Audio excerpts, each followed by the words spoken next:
This comes to us from Common Dreams. Never seen anything like it. Economists warn 6.6 million new jobless claims portend unparalleled crisis. A portrait of disaster. Unemployment insurance claims for the last 2 weeks are mind-blowing.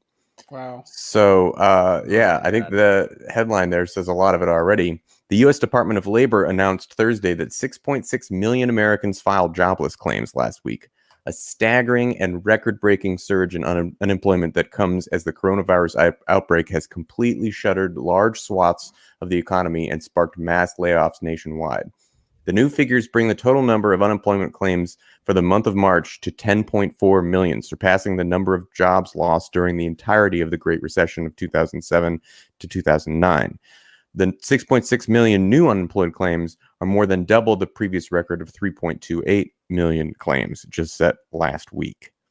The labor market is contracting at a rate of one Great Recession per 10 days, tweeted The Atlantic's Derek Thompson. Heidi, this is a hard one, Shearholtz of the Economic Policy Institute said that her 2 decades of studying the labor market, she has never seen anything like the spikes in unemployment the U.S. has experienced over the last 2 weeks. This chart is a portrait of disaster, Shearholtz tweeted, pointing to a Labor Department graphic depicting a steep rise in jobless claims. Unemployment insurance claims for the last 2 weeks are mind-blowing. This chart is a portrait of disaster. Wow. Let's go ahead and pull up that chart. Look at that. My God. That is a hockey stick of a chart right there. Oh, my God. Holy cow. But guys, the free market knows what it's doing. Yep. The invisible hand. The invisible hand. The invisible hand hit it up. Yeah, right, but it's almost like we've been talking about this, right? We've been talking about, hey, we're so over leveraged. This market that we have with these hedge funds and securities exchanges and futures markets, it's a house of cards. It's, pushing money around in complicated ways to make more money. Eventually, the people who are developing the real value in the system will not be able to keep up with the demand for more money that the masters of the world want to make. And so that house of cards will collapse. And so potentially that's like the thing that demonstrates the case, right? Hey, a bunch of people all of a sudden can't go to work because nobody wants to die from this thing. And so everyone wants to, participate in this kind of distancing. The Lieutenant Governor of Texas has some words for you, Paul. He wants all the old people to die for this thing. Right. And so, well, hey, there are a bunch of people who end up losing their jobs as a result because businesses aren't going to be able to. And this is what we've been talking about. Everything runs so lean. So here's the shock to the system that we've been talking about. And it's going to get worse before it gets better. A lot of ways, the capitalism that we deal with right now, this late stage capitalism, is like, how many body parts could I take off of a human and still have it run effectively? Again, see, this is another thing too that we talked about, and that is the system can't support itself.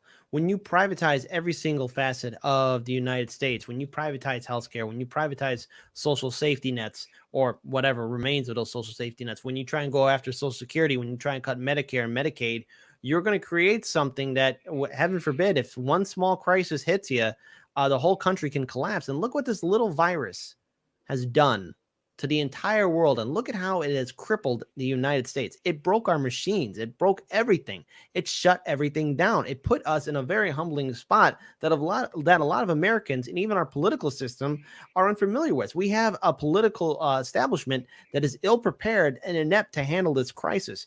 And we have millions of Americans right now that are going to be unemployed. And also think about right now, that report's saying, it's 6.6 million right now, right? 6.6 million. Does that even account for the previous unemployment that unemployed Americans before this crisis hit? And also let's remember that there are countless other Americans that probably were on unemployment, but now have took themselves off because, they either gave up looking for a job or they're homeless. So that number, guess what, ladies and gentlemen, could be a lot higher. And then we are in some real serious problems because then you're going to have not 6 million, but maybe 10 million, 17 million, maybe 20 million. Dare I say it, 30 million Americans out of work. Can you imagine what that will do to our entire system?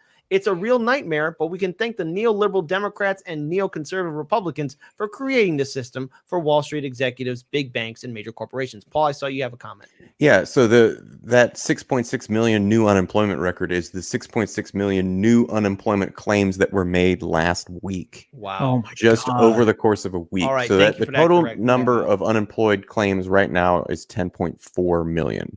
That And you're number's right higher. that after a certain amount of time, and I think it may depend state to state, but I think it's, between 3 and 6 months, you can no longer claim unemployment, right? Even if you're still looking for work and want to work. You are, so that people talk about real unemployment numbers because the Bureau of Labor Statistics unemployment numbers kick people off after that time period. Yeah, that's a very important point. And I think it was Kyle Kalinske who made the point that whatever the unemployment is, double it to get the actual number. And so, like, I was just doing some quick math.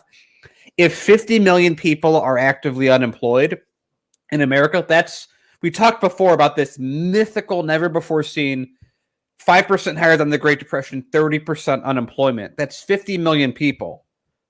We're 20% there right now. And it's basically stuff that just happened the last month. So, and Paul, is that 10 million? Is that total active unemployment, or is that just from this month? New figures the total number of unemployment claims for the month of March. Okay. to So right 10.4 there, million. 1 month represents 20%. That's 6% unemployment in 1 month increase. Not total, 6% increase.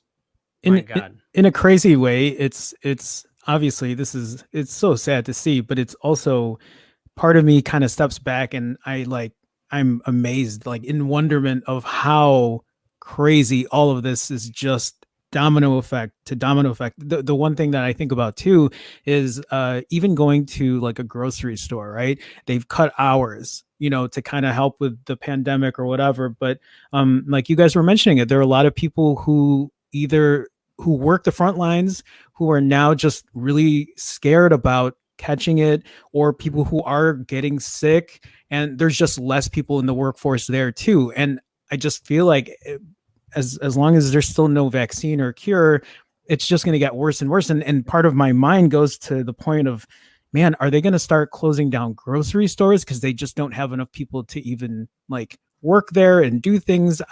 There's so many different ways to look reality. at it. That is a real reality that could happen. But what we have to remember is that, right now, Americans are witnessing something that we were never prepared for, and that we never really expected would happen. And if this isn't a call to right now for people to get more politically involved, to step up and actually challenge this current system that we are living in, I don't know what will, because it's going to be pretty bad. I mean, you're going to have people out there in the streets starving. You're going to have people basically, dying out there in the streets. You're going to have people homeless. And the thing is, people can only take this crap for so long until they start pushing back. And we have a political establishment that bailed out Wall Street, but they gave us the measly crumbs of $1,200. Daniel, you have a comment. I was just going to say that this is exactly what we've been talking about for 3 years. What we saw, and what was obscenely obvious, was the way that capital exists in America right now is the least number of people, overwork as many people as you can, pay them the smallest amount you can. No one has any savings. And here's the big thing. Like, Jerome, you're saying, what if, like, right now, let's pretend today, we have a vaccine, and tomorrow somehow we have the infrastructure for free to inoculate every person. It's already too late. The dominoes are already falling. Yeah, right. It's already too late to stop it. And so we've talked, one thing that we talked before, before we knew it was coronavirus that would set all this off, we said, okay, well, it could be the student loan bubble. It could be the used car bubble. It could be the new real estate bubble. It could be the stocks.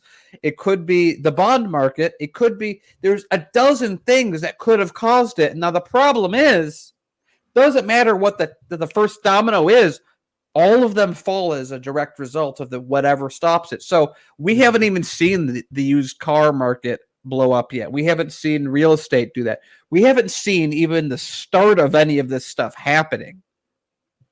This is again, if we go back to that grand dinner scene where we have passed the period of waiting for our table, getting drinks at the bar, we are now sitting at the table, opening up the menu. That's where we are in all this, because it's not just you can't just think, oh, just coronavirus. It's coronavirus and depression together. Mm-hmm. And not to mention, everyone's saying, oh, how many people are going to die from COVID-19? One thing that I'm really concerned about and sad about is how many people are going to die because of this economic depression. How many people are going to be starving? How many people will not be able to afford their medicine?